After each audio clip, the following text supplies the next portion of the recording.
And our series this year is called Spiritual Practices for Healing, Thriving, and Peace of Mind. So I am enjoying the discovery of these practices. Great content is available on our website to support you in this journey. It's really easy in life, and especially in these days, to get into just showing up here and there, coming on Sundays and then going on with your week and then coming back on Sundays. And what I've experienced in my personal life and have known other people is that there's something about not just observing, but getting involved. And so going into that content and exploring it on the website, if you're in a small group, congratulations, thank you for doing that and participating. The information from the small groups is on our website. And it's additional work and additional practices throughout the week to really anchor in what we're learning and doing together on Sunday mornings. Really, really a powerful, powerful thing to do, to go from observer mode to engager mode, to engage and to step in. So we invite you to step in.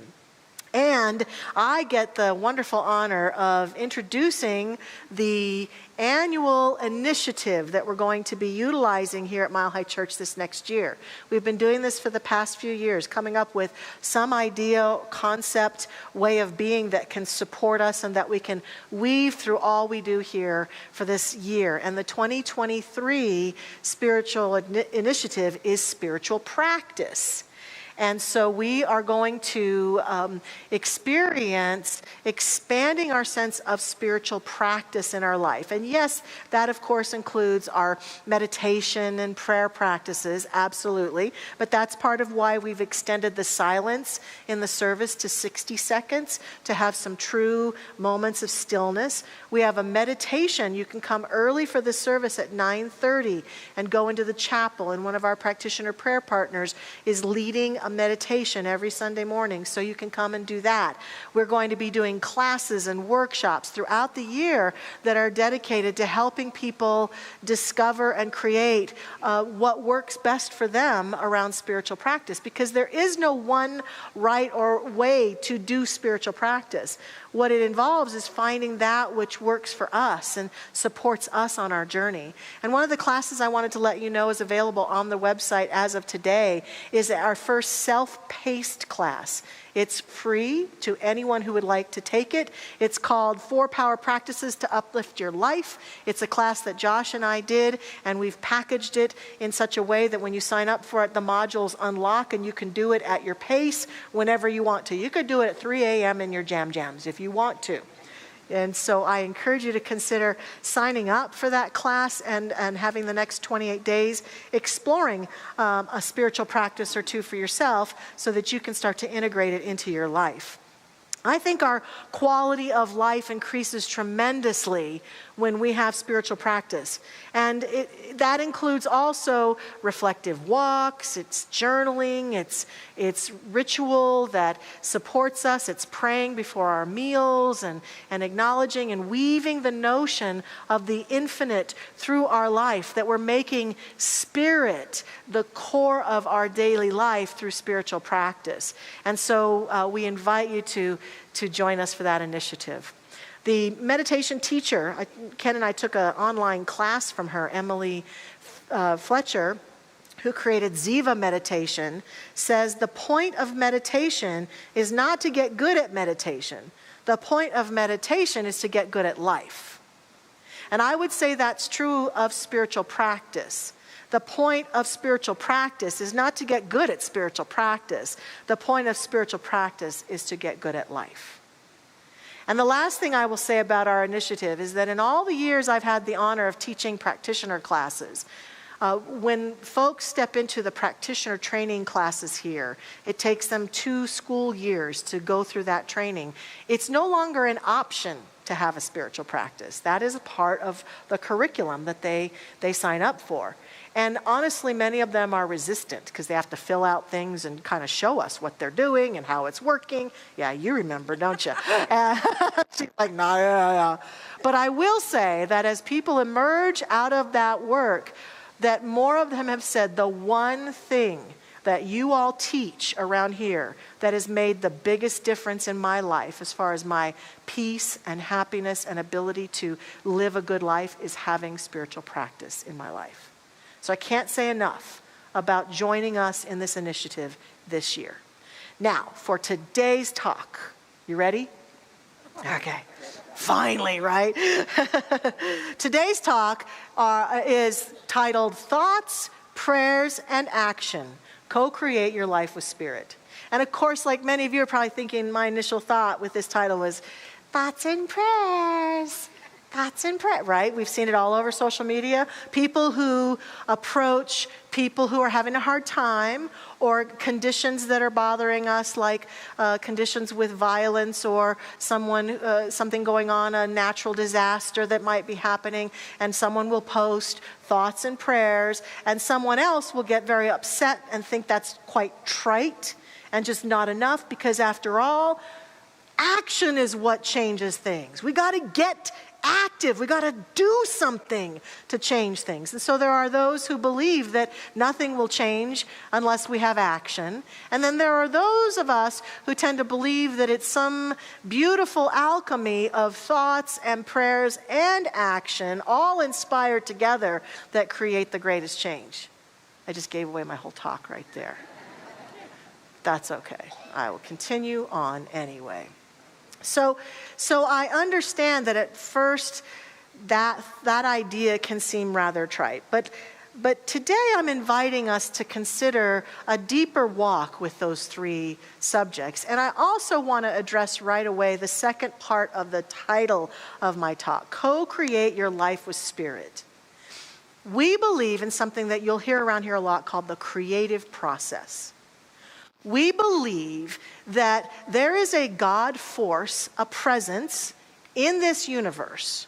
It is not a person. Therefore, we don't refer to it as he or she. We refer to it as transcendent of gender. It is a presence. It is an energy. It's like, it would be for me like calling gravity he or she. Well, gravity, he sure held me on the earth today. Wasn't that nice? It just doesn't make sense, does it? Doesn't work. And we see that the presence that God is like that. It's not some person up there keeping track of everything and taking notes and making sure we do what he wants us to do. It is a presence that exists in and through every nook and cranny of the universe. Every molecule is absolutely alive with it. Every person is experiencing it, and that this presence moves through us, and that we are always in co-creation with it, because it utilizes our consciousness to create. It utilizes what we're thinking. Now, not just what we think we're thinking. It utilizes our thoughts, our prayers, and our actions. And everything we think and everything, we know and we understand that when we take action, something shifts.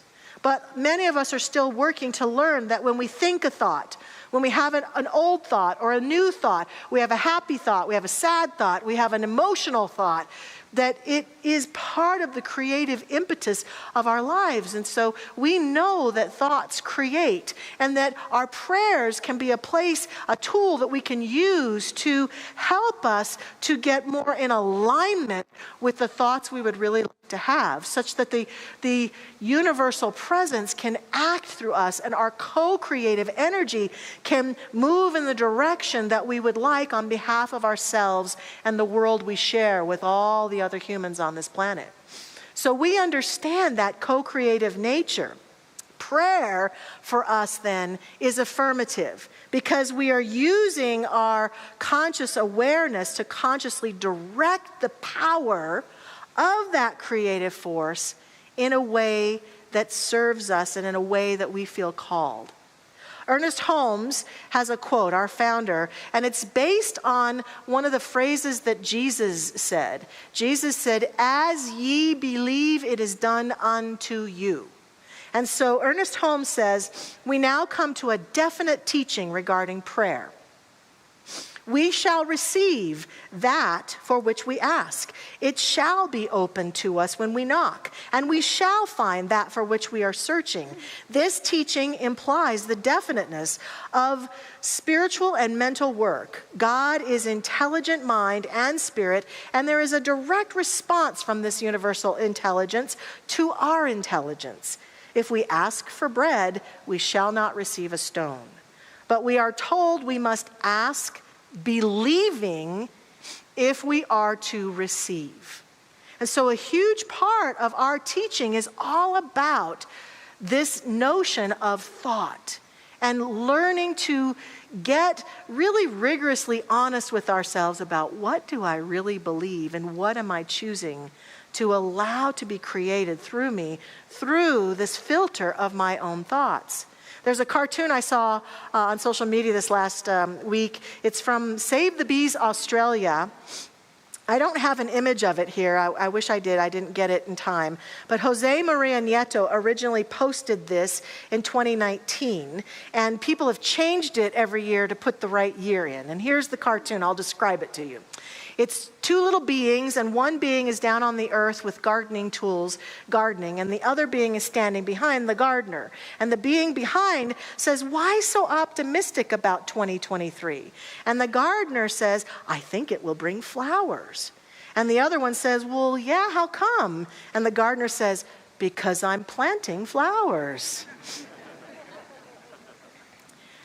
That's you, that's me. That's how the universe works. If you want to know what 2023 will bring for us, it will be in the genesis of what it is we're thinking about, as Dr. Barry would sing right now. If he could pick up a guitar right now and start playing, what we're thinking about. What we are giving energy to in our mind, in our emotional body, what we're putting our thoughts and energy and consciousness towards will be as assuredly manifest in our lives as that gardener who plants those flowers. And so part of why we resist, I think, the notion of thoughts and prayers is that it reflects back to a part of this creative process that we're not so comfortable with. It can seem so trite because one of the challenges is that when we learn these tools and start to use them, we often start at the very top level of things, at the surface, and we don't dive deeper. A question I ask myself when I want to create something in my life, when I want to use affirmative prayer, when I want to plant a new seed, I want something new, is I will now ask myself, what is my motivation for wanting this? Because I've discovered that when my motivation is kind of at the surface level versus at the deeper level, if I can articulate the motivation for the things I want to create from that deeper spiritual level, there's more oomph, there's more power, and I'm more invested in what it is that I'm doing. I love the picture from those success posters of the iceberg. I'm sure many of you have seen it, where they show the whole iceberg and they show the surface of the water. And then the tip of the iceberg is right here, but the body of the iceberg is below the surface. That's you and me also. What's at the tip of the iceberg is I can see you, you can see me. We can see what color hair we have, we can see our bodies and what we like to wear. We can see kind of where we go and what we do. And with social media, we can see a lot more about each other, right? And so we can see what's going on in people's lives. But there's so much below the surface that we can't see about each other and that we often refuse to pay attention to about ourselves. And so what happens is that we take these wonderful principles of transformation and we just deal with the tip of the iceberg. And then they can seem a little trite at times. Positive thinking, positive thinking.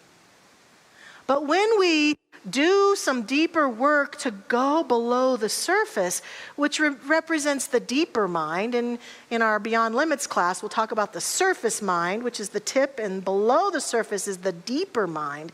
When we go into the deeper mind, we get a little more insight about ourselves that can help us choose and sense our truest motivation.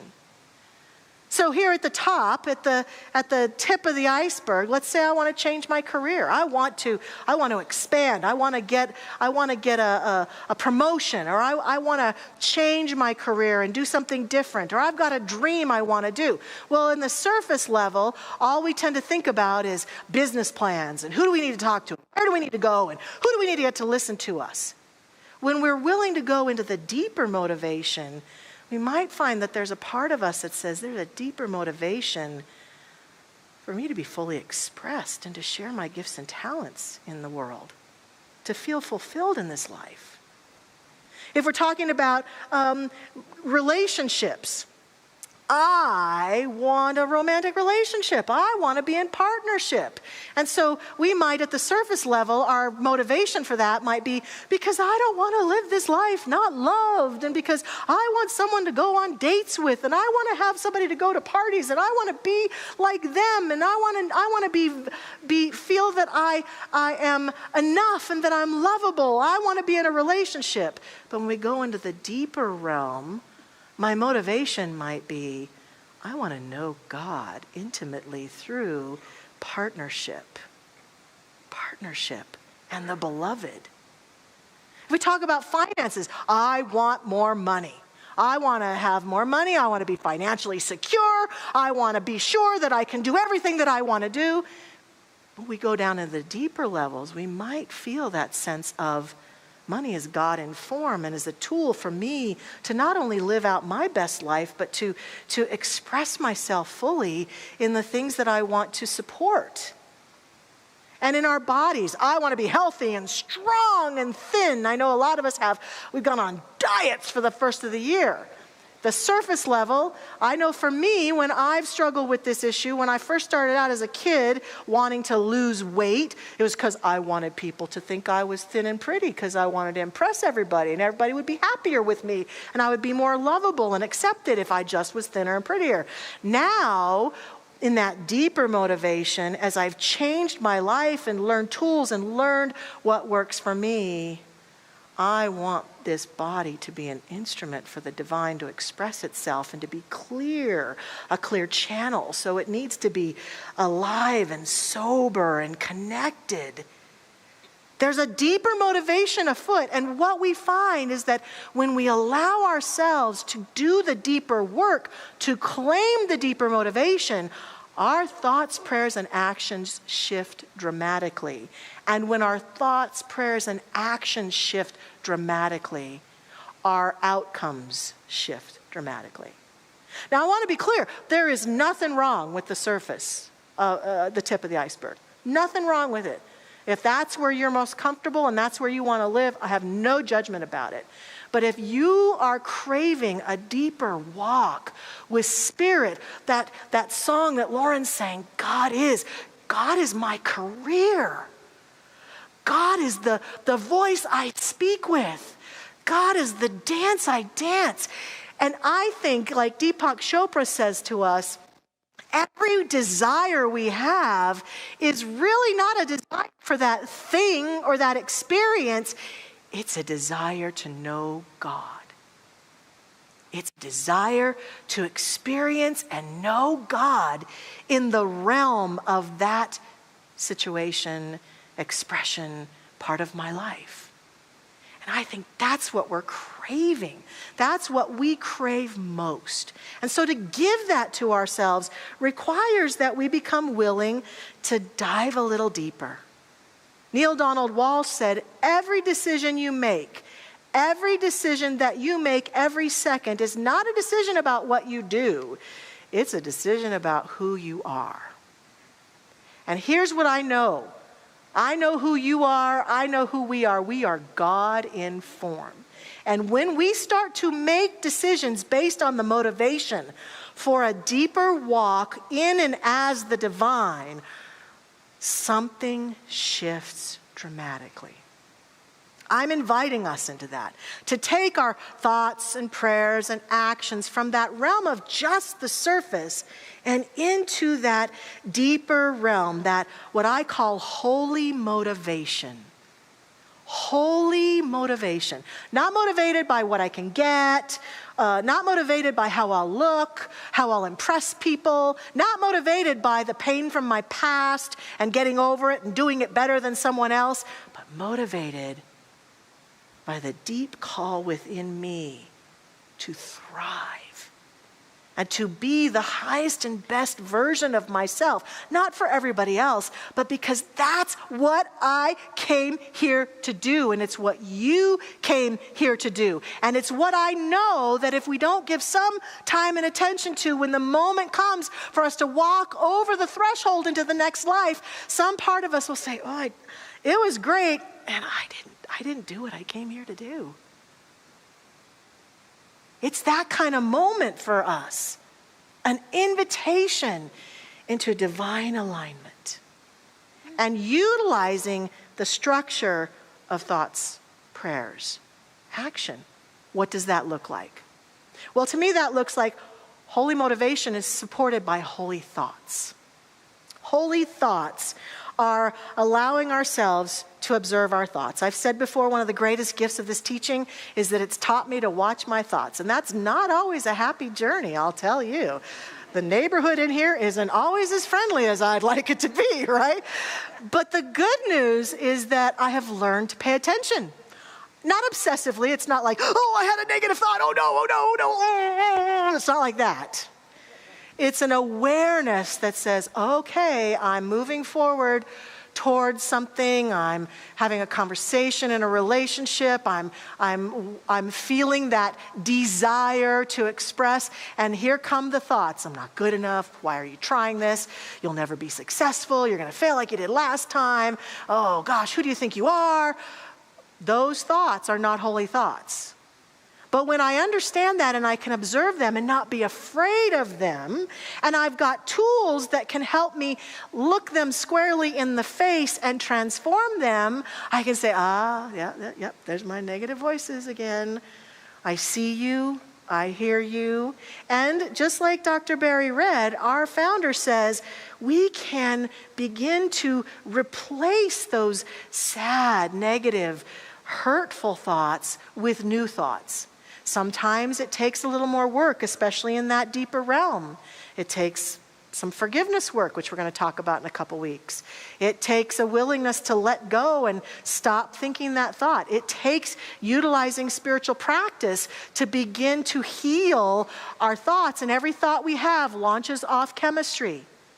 We absolutely know this. They have things that can absolutely test that. They can put little machines on our head. And that's why there was a book years ago that said you can't afford the luxury of a negative thought. Especially negative thoughts towards ourselves. Self-hatred, self-demeaning. Those thoughts, they are chemistry that just launches into our body and launches into our nervous system. And they don't serve us one little bit. But we're addicted to them sometimes. We're just like any other addict who's addicted to alcohol or drugs. We are addicted to negative thinking, sometimes individually and sometimes collectively.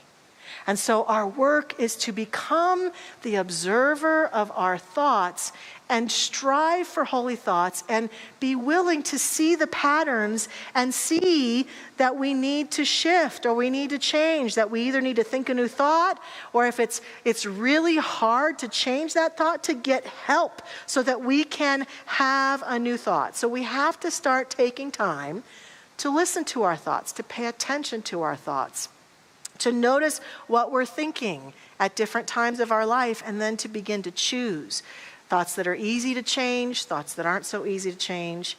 Absolutely, thought matters. And remember, thought isn't just the thoughts you think. It's also the emotional stuff that comes with thoughts.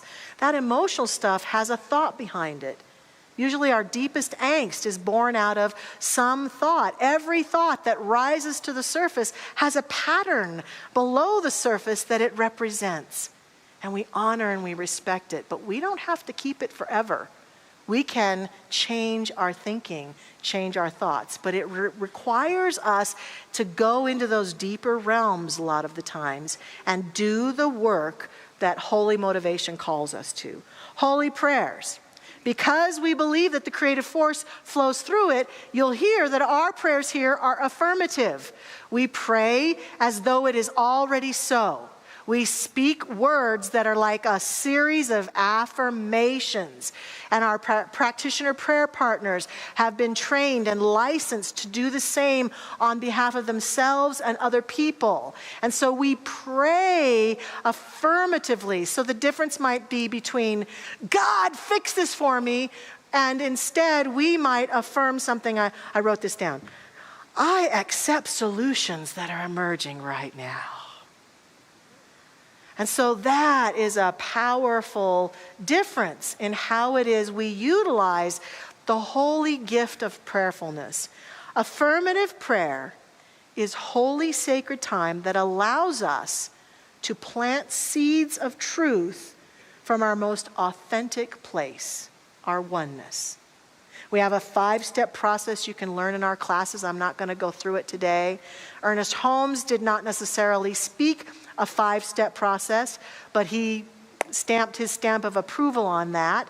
And it's a wonderful way to keep us connected, to keep us from the prayers that might be, I would love to have, chicken. What? I smell chicken, that kind of distraction. So it's a process that once you learn it, it becomes kind of a routine that the mind can go through, and it's not magic, and it's I think it's special, but it's about discipline. It's a disciplined prayer process to take us through a way of praying that can take us into that holy prayerful state so that we can affirm what it is we want to pray about. I fully admit there are times when I'm so caught up in that stuff below the surface, it's just hard to know the truth for myself. And I think Ernest Holmes was a genius in discovering and suggesting that those are the times we need help. And here's the help we need. We need a practitioner prayer partner. We need someone to stand for us. I call that, I have faith in their faith, because I'm not having enough faith right now. I can't, for whatever reason, feel the faith flowing through me. So I'm going to have faith in their faith. So I tell my students, when you're here on Sundays, go get one of those prayers from their practitioner prayer partners. They're up here waiting to prayerfully bless you and stand with you. And you can have faith in their faith for something you're concerned about or something that's going well that you want to continue, whatever it might be. Go utilize the prayer ministry out here in the lobby at Mile High Church. Fill out a prayer request. Go online. Did you know 24/7 our website is up and can take prayer requests? You just go to the prayer and care center and you can submit a prayer request. And as soon as a practitioner gets it, they start working on your behalf. We can always be supported in holy prayer. And the last one is holy action. To me, holy action is inspired after prayerfulness. After I've had my holy thoughts and my holy prayerfulness, I will take action. The challenge that many of us have, because we think action is more important or makes a bigger difference, is sometimes we take action that's too soon, that we haven't established the consciousness of, and then we're disappointed when it doesn't work out. And sometimes our actions that we want to take to better ourselves or better the world, quite frankly, are taken out of force. People need to see this my way. If people aren't seeing it my way, then it's wrong. We have to do it my way. I know none of you do that, but just for the people online, I just wanted to get,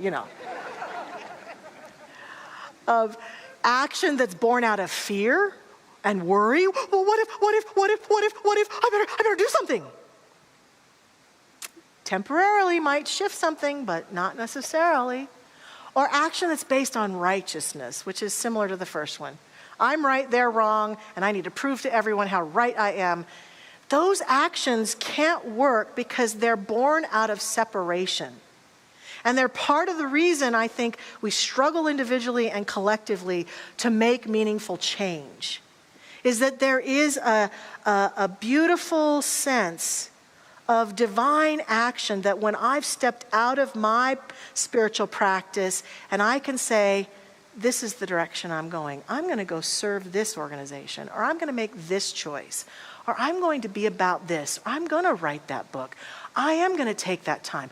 I am going to call that person. That inspired action is this peaceful, and I'm not saying that every inspired active moment works out perfectly and beautifully, but it has a greater chance and it feels so much better because there's alignment. There's alignment with us. So this week, consider holy thoughts, holy prayers, holy motivated action that can be like, what is mine to do today? What is mine to do in this situation? What next? And let us feel the joy of that beautiful work. And let us not be afraid to go below the surface into that iceberg that is the true nature of us. Because it is there that, yeah, some of our wounds exist, all of our wounds probably, but so does the holy, holy light that we're seeking so profoundly. And we can dance the dance, and we can be God in form. Let us do that together in prayer right now. Please join me as we take a breath together. I'm going to do a classic affirmative prayer, all 5 steps today, so you can get a sense of it. So we begin with the recognition that there is one presence, one power in this universe that we can use, that is expressing itself through all, in all, as all. It goes by the name God, Source, Infinite Intelligence, the One. So many names, but the name is not nearly as important as that moment where we can feel and sense that all that there is in this universe is that infinite one. Science has shown us that all there is in the universe is energy. And our belief spiritually is much akin to that, a belief that the energy of the universe is God in form, fashioning itself through creation, and that we are a co-creative agent in that process. Therefore, I recognize and honor that as God is right where I am that which God is, and therefore I speak this prayer consciously and conscientiously on behalf of every person who hears my voice this day. And I accept and declare that I and we are one in and as God. That power and that presence is our very presence, is the essence of who each of us is.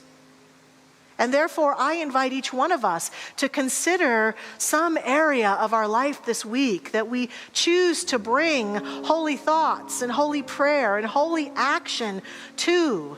It might be in a relationship, or in our health and well-being, or in our finances, in our spiritual journey, whatever it might be. We just embrace that now and feel that now and envision it as though it were so. And I accept and affirm that for each vision of holy thought, action, or prayer that is in our hearts and souls, that the universe right now is a yes, is saying yes, that the way is made visible, that clarity arises and good flows forth, and that we are agents of divine energy walking forward now, always, every day, in every way, towards that greater good that God seeks to express through us.